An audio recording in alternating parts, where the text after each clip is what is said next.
হুগলির তারকেশ্বর শৈব তীর্থধামে গাজনের প্রথম সোমবারে লক্ষাধিক ভক্তের সমাগম। শনিবার থেকে শুরু হয়েছে শৈবতীর্থ তারকেশ্বরের সন্ন্যাসী মেলা বা গাজন মেলা। দেবাদিদেব মহাদেবের পুজোকে কেন্দ্র করে প্রত্যেক বছরই লক্ষ লক্ষ ভক্তের সমাগম ঘটে তারকেশ্বরে। এক মাস ব্যাপী চলে এই মেলা। পুরাণ মতে দক্ষযজ্ঞে সতীর দেহত্যাগের পরে নারায়ণের চক্রে 51 খণ্ডে খণ্ডিত হয়েছিল তার দেহ। সতীকে হারিয়ে কঠিন তপস্যায় মগ্ন হয়েছিলেন ভোলা মহেশ্বর। সেই সময় তারকাসুরের তাণ্ডবে ব্রহ্মাণ্ড বিচলিত হয়ে পড়েছিল। ব্রহ্মা এই সমস্যার সমাধানে বলেছিলেন তারকাসুরের হত্যা করতে পারবেন একমাত্র শিবের পুত্র। এদিকে সতী ছাড়া শিবপুত্র কিভাবে আসবে? শিবের না আবার বিয়ে হলে পুত্র জন্মাবে না, আর তারকাসুরের হত্যাও করা যাবে না। যদিও শিবকে বিবাহ করার জন্য তপস্যায় মগ্ন ছিলেন পার্বতী, কিন্তু শিব তো নিজেই তপস্যারত। এই অবস্থায় ব্রহ্মাণ্ডকে রক্ষা করতে ভক্তরাও সন্ন্যাস নিতে শুরু করেন। ভক্তদের সন্ন্যাস নেওয়ায় তপস্যা ভঙ্গ হয় ভোলা মহেশ্বরের। চৈত্রের শেষে শিব পার্বতীর বিবাহ হয়। এখান থেকেই সন্ন্যাস নেওয়ার প্রচলন শুরু। প্রতি বছর পয়লা চৈত্র থেকে সংক্রান্তি পর্যন্ত প্রায় এক মাস ধরে চলে এই সন্ন্যাসী মেলা। রাজ্যের বিভিন্ন জেলার হাজার হাজার ভক্তরা এসে উপস্থিত হয় বাবার মন্দিরে। কেউ আসে নিজেদের মনস্কামনা পূরণের আশায়, অনেকে আসেন মানত শোধ করতে। তারকেশ্বরের দুধ পুকুরে স্নান করে উত্তরীয় নিয়ে মন্ত্রোচ্চারণের মাধ্যমে ভক্তরা সন্ন্যাস গ্রহণ করেন।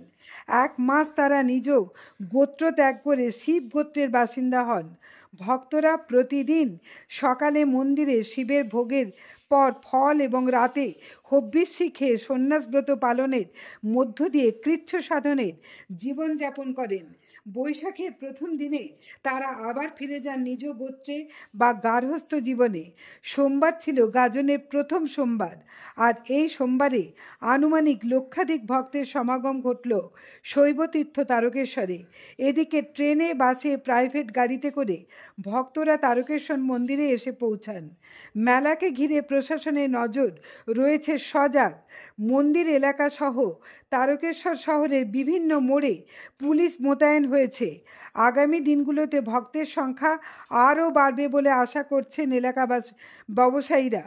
এ বিষয়ে তারকেশ্বর মন্দিরের পরিচালিত পুরোহিত মণ্ডলীর সভাপতি সন্দীপ চক্রবর্তী এবং মন্দিরে আগত পুণ্যার্থীরা সাংবাদিকদের মুখোমুখি হয়ে কি জানালেন তা দেখে নেব। হুগলি তারকেশ্বর থেকে প্রবীর বসুর রিপোর্ট, আরামবাগ টাইমস।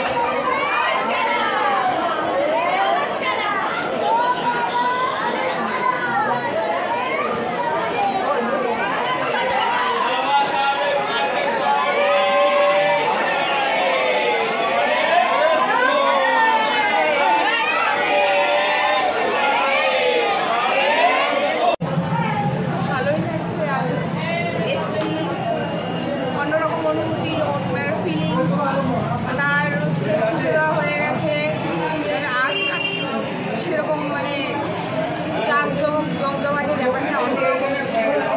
অন্যান্য বছরের থেকে এই বছর মানে ফার্স্ট সোমবার একটু বেশি ভিড়। কোথা থেকে আসছেন? আমি হাবড়া থেকে আসছি। হাবড়া থেকে আসছেন? প্রতি বছরই আসেন না এই প্রথমবার? আমি প্রথমবার আসছি। প্রথমবারই আসছেন।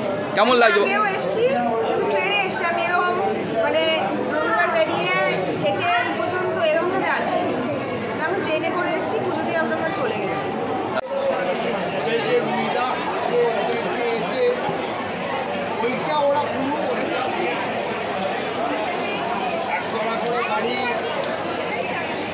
বলছি প্রতি বছর গাজন মেলাতে এই উত্তরীয় অনেকে এসে নিয়ে থাকে, কেমন দামে বিক্রি করছেন এবছর? আরে গত বছরের তুলনায় এবছর দাম সেই একই দাম রয়েছে। হ্যাঁ, কত করে বিক্রি করছে? 100 টাকা, 50 টাকা, 30 টাকা, 51 টাকা। তো প্রথম সোমবারেই তো এত মানুষ, লক্ষ লক্ষ মানুষের ভিড়, কেমন আশা করছেন? কেমন বিক্রি বাটা হচ্ছে? না, তো যা বিক্রি বাটা হয়েছে আগামী বাংলার 2 তারিখ, কালকে 10 তারিখ হয়েছে, আজকে সীমিতভাবে চলছে এখন, মানে বৌনি বাটা হয়েছে, সেরকম মিষ্টি বাটা কিছু হয়নি। কোথা থেকে আসছেন আপনি? আমার বাড়ি এখানেই। কী নাম? আর আমার নাম শ্রী সত্যচরণ দুর্গা। ধন্যবাদ। প্রতি বছরই তো এই চৈত্র মাস গাজন মেলা, সন্ন্যাস ব্রত ধারণ, এই নিয়ে প্রতি বছরই লক্ষ লক্ষ তীর্থযাত্রীর সমাগম হয়। এবছরও একই চিত্র আমরা দেখতে পাচ্ছি। বাবার টানে সংসারের মঙ্গল কামনার্থে নিজেদের জাগতিক কামনা বাসনা বাবার কাছে নিয়ে আসে, বাবা তা পূরণ করে তাদের। তাই প্রতি বছর বাবার এই ভক্ত সংখ্যা বাড়ছে, বাবার কাছে ভক্তের আকুতি বাড়ছে। একই সাথে দেখতে পাওয়া যায় এই গাজন মেলায় বহু মানুষ বাবার ধামে এসে সন্ন্যাস ধর্ম গ্রহণ করে, সেই বিষয়ে যদি একটু বলেন। চৈত্র মাসে সন্ন্যাস ধর্ম, সন্ন্যাস ব্রত বলে এটা। সন্ন্যাস আলাদা, এটা সন্ন্যাস ব্রত সন্ন্যাস। 1 মাস যাবৎ এই ব্রত সন্ন্যাস চলে তারকেশ্বরে। এবারে 2রা চৈত্র থেকে এই উত্তরীয় ধারণের মাধ্যমে যে সন্ন্যাস ব্রত গ্রহণ তা শুরু হয়েছে। এরপর ক্রমশ উত্তরোত্তর আপ টু 28 তারিখ পর্যন্ত, 28 চৈত্র মহাবিশ্ব, সেই দিন পর্যন্ত এই ব্রত গ্রহণ করা হয়।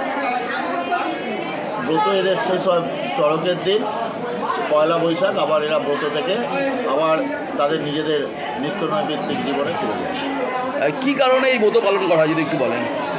জাগতিক কামনা বাসনাকে কেন্দ্র করে, পার্থিব সুখ দুঃখ কেন্দ্র করে ভগবানের কাছে তাদের আকুতি জানানোর জন্য সন্ন্যাস ব্রত গ্রহণ করে। সারা দিনে এরা একবার ওই দিনপ্রহর মানে অপরাহ্নকালীন সময়ে ফলমূল ভক্ষণ করে, আর রাত্রিকালীন অবস্থায় এরা অভ্যিসান্ন গ্রহণ করে। সারাদিন এভাবেই তারা থাকে। এরপর এদের নিয়ম কঠোর হয় মহাবিশ্বর দিন থেকে।